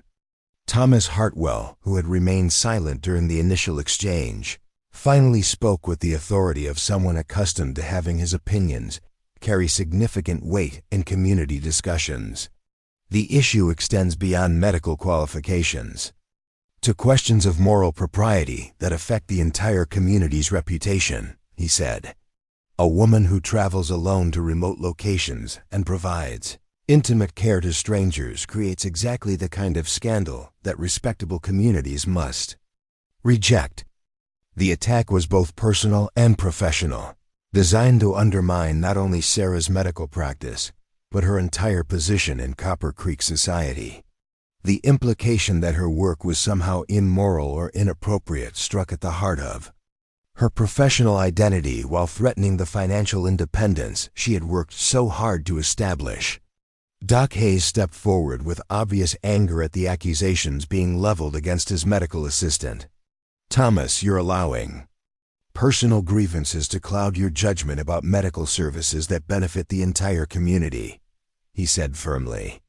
"Miss Coleman's work has already saved at least one child's life, and her services are desperately needed by families who have no other options. Personal grievances have nothing to do with legitimate concerns about community standards," Victoria Hartwell replied stiffly. "The Ladies' Auxiliary has voted to formally oppose any expansion of irregular medical services that violate proper protocols for healthcare delivery." Sarah realized that this organized opposition represented a serious threat to her ability to continue practicing medicine in the territory, and she understood that her response would need to be both dignified and strategically effective if she hoped to survive this challenge to her professional credibility. "I understand your concerns about proper medical protocols," she said with careful control, "but I would ask you to consider the practical reality facing families who live days away from professional medical care. My services are provided under Dr. Hayes' supervision and only to families who specifically request assistance that would otherwise be unavailable to them. Supervision cannot be provided at distances of 30 or 40 miles, Mrs. Price countered. You are practicing medicine independently, without immediate professional oversight, in situations that could result in serious harm if you make incorrect diagnoses or provide inappropriate treatments. The technical accuracy of this criticism made it particularly dangerous, since Sarah's work did indeed require independent medical judgment in situations where consultation with more experienced physicians was impossible. Her response would need to acknowledge the inherent risks while demonstrating that her services provided more benefit than danger to the families she served. All medical practice involves risks and judgment calls, Sarah replied. But the alternative for these families is no medical care at all when serious situations arise. The training I have received from Dr. Hayes, combined with careful protocols for recognizing situations that require immediate evacuation to town, provides much better care than these families could access otherwise. The debate continued for nearly an hour as the opposing sides presented their arguments with increasing intensity, while other customers in the store gathered to listen to a discussion that would clearly influence Sarah's future in the community. The lines were drawn between those who valued practical results over social conventions, and those who prioritized maintaining established protocols regardless of the consequences for families in need of medical services. Martha Hayes finally ended the confrontation by asserting her authority as the store owner and her right to determine what services would be offered under her business arrangement with Sarah. This discussion has covered the same ground repeatedly without reaching any resolution, she said firmly. Miss Coleman's medical work will continue under Dr. Hayes' supervision, and families who request her services will continue to receive them. We'll see about that, Victoria Hartwell replied ominously as she prepared to leave with her supporters. The community has ways of expressing its disapproval of services that violate accepted standards of propriety and safety. After the delegation departed, Sarah found herself shaken by the intensity of the opposition and the potential consequences if the campaign against her medical practice gained broader community support. The accusations about her qualifications and the propriety of her work threatened not only her professional future, but her entire position in Copper Creek society. I'm sorry that my work has created such controversy, she told Martha and Doc Hayes with genuine distress. I never intended to cause problems for your family or your business. You haven't caused any problems, Martha replied firmly. You've exposed the narrow-mindedness of people who care more about appearances than results. The question now is how we handle this opposition without compromising the medical services that families desperately need. Doc Hayes nodded grimly as he considered the strategic implications of the morning's confrontation. Victoria Hartwell has influence with several other families in town, and if she organizes them effectively, she could create enough pressure to interfere with your work even if she can't stop it entirely. The remainder of the day brought a steady stream of visitors to the general store, some expressing support for Sarah's medical work, while others conveyed concerns about the controversy surrounding her services. The division in the community became increasingly apparent as people chose sides based on their priorities regarding practical needs versus social conventions. Jake Morrison arrived in the late afternoon with news that word of the morning's confrontation had already spread to the surrounding ranches. where reactions were mixed but generally more supportive than the opposition Sarah had encountered in town. Most of the ranching families understand the value of having medical services available when they need them, Jake reported. They're less concerned about social propriety than about having someone they can call when their children get sick or accidents happen. What about the mining camps? Sarah asked, remembering his earlier description of the different medical needs in those communities. The miners are practical people who judge results rather than methods, Jake replied. If you can patch up their injuries and get them back to work, they won't care about the ladies' auxiliaries' opinions. This information provided some reassurance that her medical practice could survive the organized opposition. But Sarah realized that the controversy would make her work more difficult and potentially limit her access to some families who might be influenced by the social pressure. The true test of community sentiment came the following Sunday when Sarah attended church services for the first time since the confrontation with Victoria Hartwell and her supporters. The social dynamics of the congregation would reveal whether the opposition to her medical work had gained enough support to isolate her from broader community acceptance.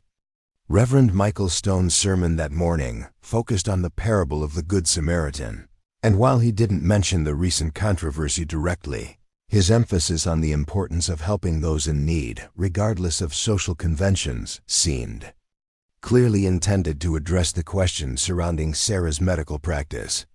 When someone lies wounded by the roadside, Reverend Stone proclaimed from his pulpit, the truly righteous response is not to debate the propriety of providing assistance, but to offer whatever help lies within our power to give. The congregation's response to this message was mixed, with some members nodding approval while others maintained carefully neutral expressions that suggested disagreement with the implicit support for Sarah's work. After the service, the social dynamics of the community became even more apparent as people either approached Sarah with expressions of support or made obvious efforts to avoid interaction that might be interpreted as endorsement of her controversial medical practice. Mrs. Patterson, who had traveled to town specifically to attend church and publicly thank Sarah for saving her son's life, provided the most powerful testimony in favor of continuing the medical services that had proven so valuable to her family. Miss Coleman didn't just treat Tommy's illness. She told everyone within hearing range. She taught me how to recognize symptoms and prevent problems before they become serious. Every family in this territory would benefit from the services she provides.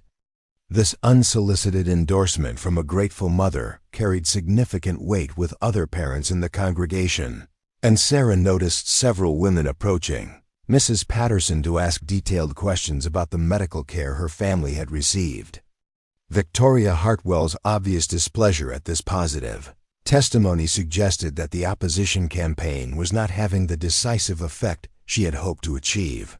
But Sarah realized that the controversy was far from resolved and that her professional future would depend on continuing to demonstrate the value of her services through successful treatment of additional cases.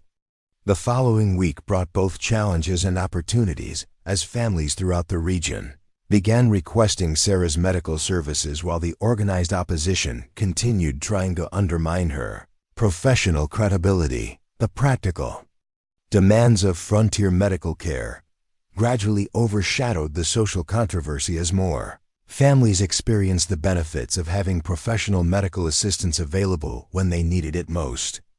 A mining accident at the copper claims north of town provided Sarah with an opportunity to demonstrate her medical skills under emergency conditions that would test both her competence and her courage.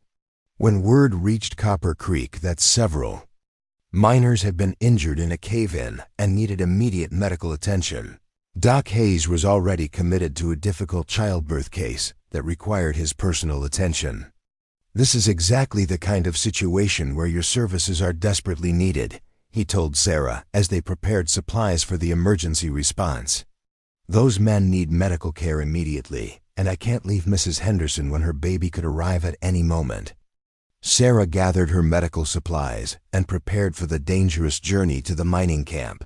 knowing that her response to this emergency would be observed by the entire community and could either establish her professional credibility definitively or provide ammunition for those who opposed her medical practice. Jake Morrison appeared at the general store just as Sarah was preparing to depart for the mining camp, his presence providing both practical assistance and moral support for the challenging task ahead. "I'll escort you to the mines," he said, simply, "and help with whatever needs to be done when we get there." As they rode toward the copper claims through the gathering dusk, Sarah reflected on how much her life had changed since her arrival in Copper Creek and her disastrous first encounter with Thomas Hartwell. The opposition to her medical work represented the same kinds of narrow prejudices that had made her life difficult in Boston, but the frontier environment also provided opportunities for proving herself that would never have been available in more conventional circumstances. The mining camp was in chaos when they arrived, with injured men scattered around the main building while their fellow miners tried to provide whatever assistance they could with limited knowledge and inadequate supplies. Sarah quickly assessed the situation and began triaging the casualties, identifying those who needed immediate attention and organizing the available helpers to provide systematic care for all the injured miners. Working by lamplight in primitive conditions, with Jake Morrison providing invaluable assistance and the uninjured miners following her instructions with desperate hope, Sarah spent the entire night treating injuries that ranged from minor cuts and bruises to serious fractures and internal trauma that tested every aspect of her medical training. By dawn, all of the injured miners had received appropriate treatment, and Sarah's competent handling of the emergency had earned the profound gratitude of the entire mining community. More importantly, news of her successful response to the crisis would spread throughout the territory, establishing her reputation as someone who could be trusted to handle medical emergencies under the most challenging conditions. The controversy generated by Victoria Hartwell and her supporters seemed petty and irrelevant compared to the life-and-death situations that Sarah's medical practice was designed to address, and her successful treatment of the mining accident. Victims provided powerful evidence that her services were not only valuable but essential for the safety and welfare of the entire Terrial community. The mining camp emergency had transformed Sarah's reputation from controversial newcomer to indispensable frontier healer. But the true test of her place in Copper Creek's community came during the weeks following her successful treatment of the injured miners. Word of her competence under extreme pressure had spread throughout the territory faster than wildfire, generating a steady stream of requests for medical services that would have overwhelmed a less determined practitioner. Families who had been hesitant to trust their health to someone without formal medical credentials now sought her assistance with everything from chronic conditions to emergency situations that required immediate intervention. The demands on her time and energy were relentless, with hardly a day passing without some call for her services that required traveling to remote locations under challenging conditions.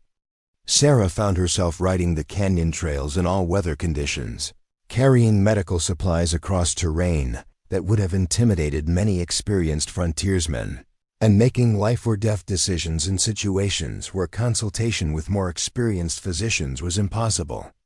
The work was exhausting and sometimes dangerous, but it provided the kind of meaningful purpose she had been seeking her entire life, without fully understanding what she was looking for. Jake Morrison had become her unofficial partner in these medical expeditions, appearing whenever word reached town that Sarah would be traveling to particularly remote or dangerous locations. His presence provided both practical assistance and personal support that she had come to value more than she cared to admit, even to herself. Their relationship had evolved from polite acquaintanceship to genuine partnership, built on mutual respect and shared commitment to serving families who had nowhere else to turn for help. During one particularly challenging case involving a difficult childbirth at a homestead 2 days' ride from Copper Creek, Jake had proven invaluable not only as an escort through treacherous terrain, but as an assistant who could follow medical instructions precisely while maintaining calm in crisis situations. His steady presence and unquestioning support had enabled Sarah to focus entirely on the medical emergency, ultimately saving both mother and child in circumstances that could easily have ended in tragedy. "You have a natural talent for medical work," Sarah had told him as they rode back toward town after the successful delivery, their horses picking their way carefully through the moonlit canyon trails. "Have you ever considered formal medical training?" Jake's response had revealed depths to his character that she was only beginning to appreciate. "I've learned what I needed to know to survive out here," he replied thoughtfully. "But watching you work has shown me how much more there is to understand about healing. Maybe it's time to expand my education beyond cattle ranching and frontier survival." The conversation had opened new possibilities for their partnership that extended beyond the immediate demands of providing medical care to isolated families. Sarah began to envision a future where they could work together to establish comprehensive medical services throughout the territory, combining her formal training with his practical knowledge and deep understanding of frontier life. Their growing personal connection had not gone unnoticed by the community, and Sarah found herself fielding increasingly pointed questions about her relationship with Jake Morrison from people who seemed determined to categorize their partnership in conventional romantic terms. The attention was both flattering and frustrating, since it threatened to overshadow the professional accomplishments that had become the foundation of her identity and self-worth. Martha Hayes had been characteristically direct in addressing the speculation during one of their regular planning sessions for expanding medical services throughout the region. "Half the town is waiting for Jake Morrison to propose marriage," she observed with obvious amusement, "and the other half is betting on when you'll accept him." Sarah felt heat rise in her cheeks at this frank discussion of her personal life, but she forced herself to address the subject honestly rather than deflecting with professional concerns. "I value Jake's partnership and support more than I can express," she admitted, "but I'm not sure I'm ready to risk compromising the independence I've worked so hard to establish." "Independence doesn't have to mean isolation," Martha replied wisely, "and the right partnership can strengthen rather than limit your capabilities. Jake Morrison isn't the kind of man who would try to control or diminish his wife's professional activities." The observation was accurate, but Sarah's caution stemmed from deeper concerns about maintaining her hard-won professional identity in a society that still expected women to prioritize domestic responsibilities over career ambitions. Her medical practice had become more than just a means of supporting herself. It represented proof that she could succeed on her own terms without compromising her authentic self to meet others' expectations. The resolution to both her personal uncertainties and the lingering opposition to her medical practice came during an unexpected crisis that tested every aspect of her professional competence and personal courage. A cholera outbreak in one of the mining camps north of Copper Creek created an emergency that overwhelmed the limited medical resources available in the territory, requiring immediate intervention from every qualified person who could be mobilized to combat the spreading disease. Doc Hayes had contracted the illness during his initial response to the outbreak, leaving Sarah as the only medical practitioner available to coordinate treatment efforts for dozens of seriously ill patients scattered across multiple locations.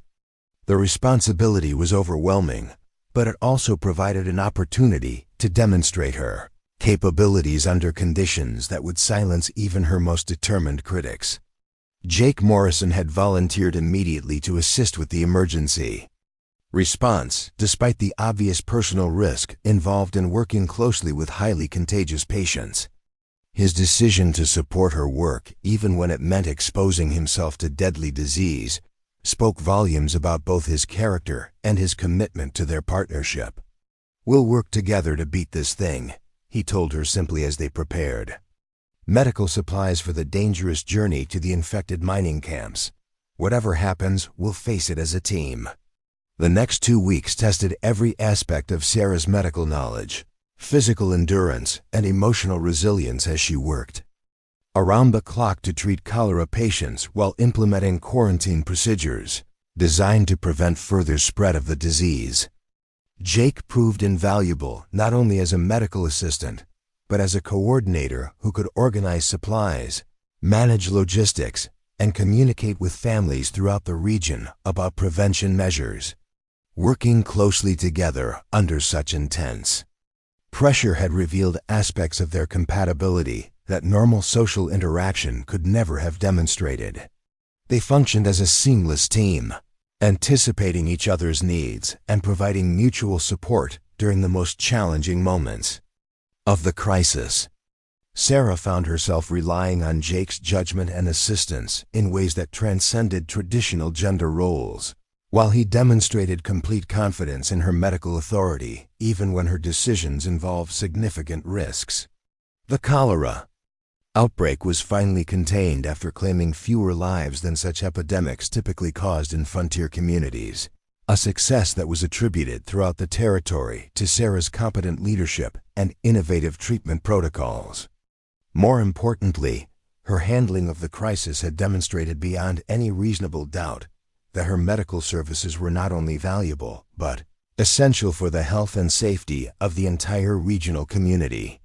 Victoria Hartwell's campaign against Sarah's medical practice collapsed completely in the face of widespread gratitude for her role in combating the cholera outbreak. Even families who had previously expressed concerns about the propriety of her work now sought her services, recognizing that survival in frontier conditions required practical priorities over social conventions. The vindication was professionally satisfying, but Sarah found herself more focused on the personal revelations that had emerged during her partnership with Jake throughout the medical emergency.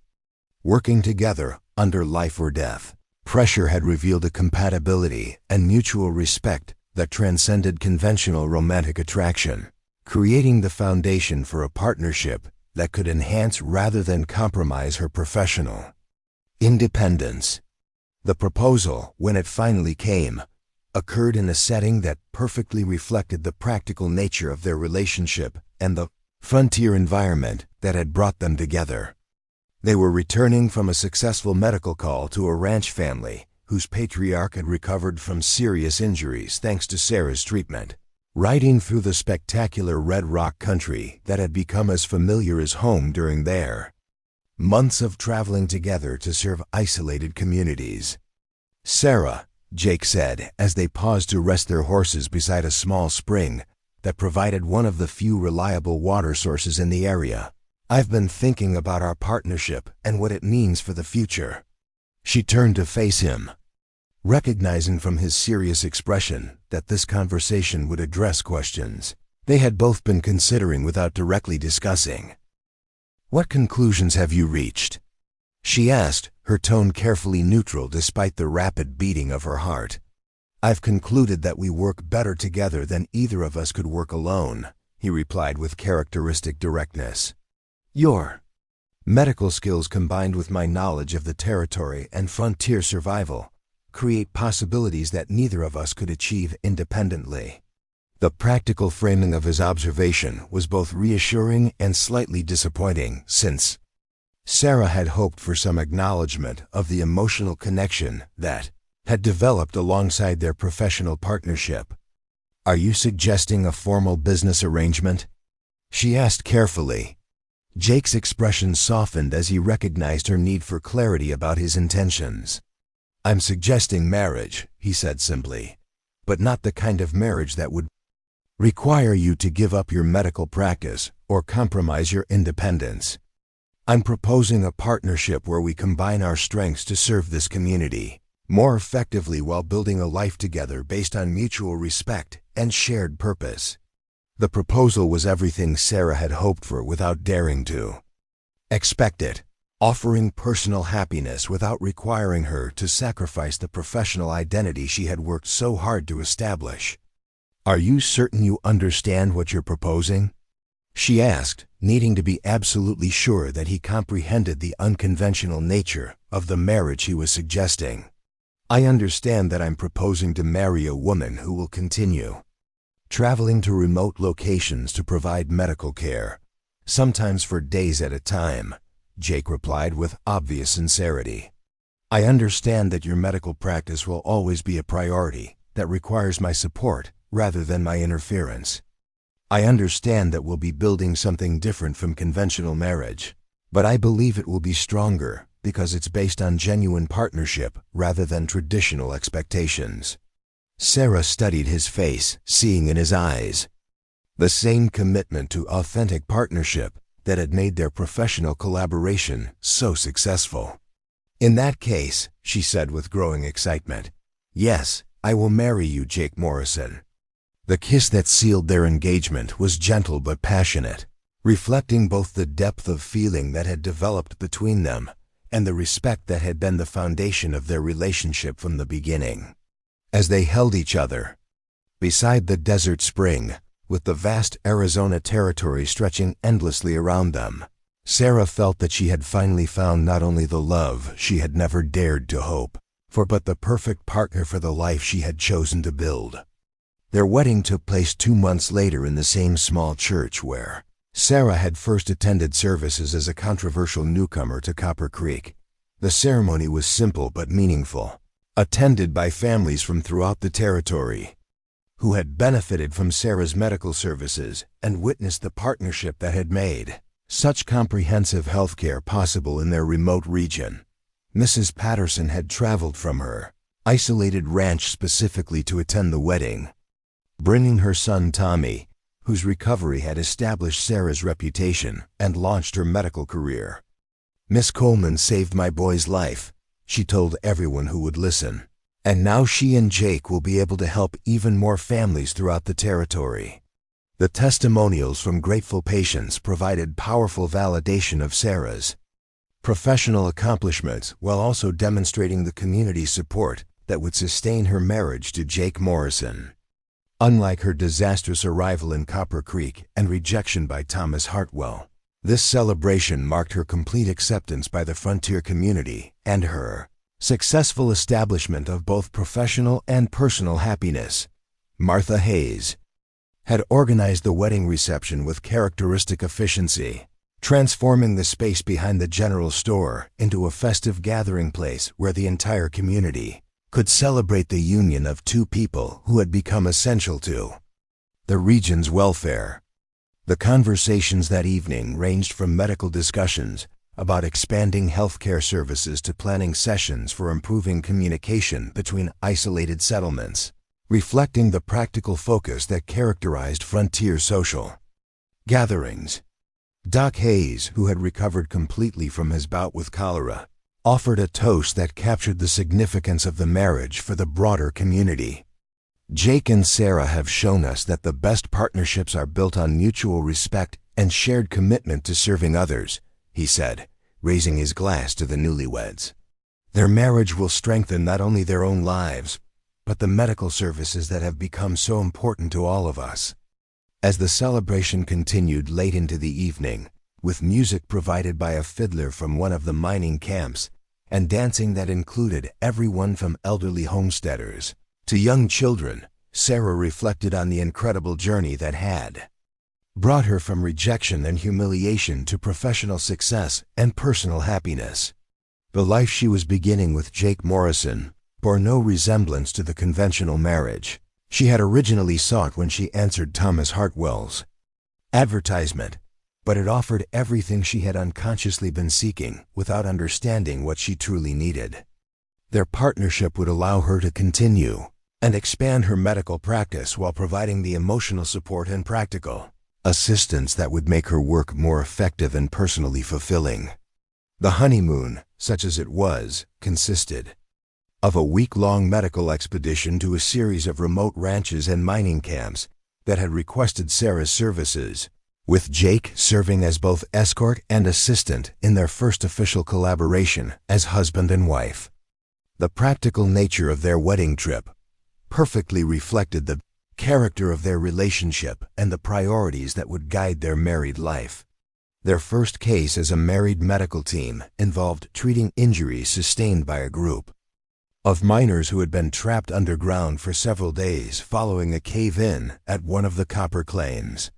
The complex medical challenges required all of Sarah's skills and knowledge, while Jake's ability to organize rescue efforts and coordinate with the mining company officials proved crucial to the successful outcome.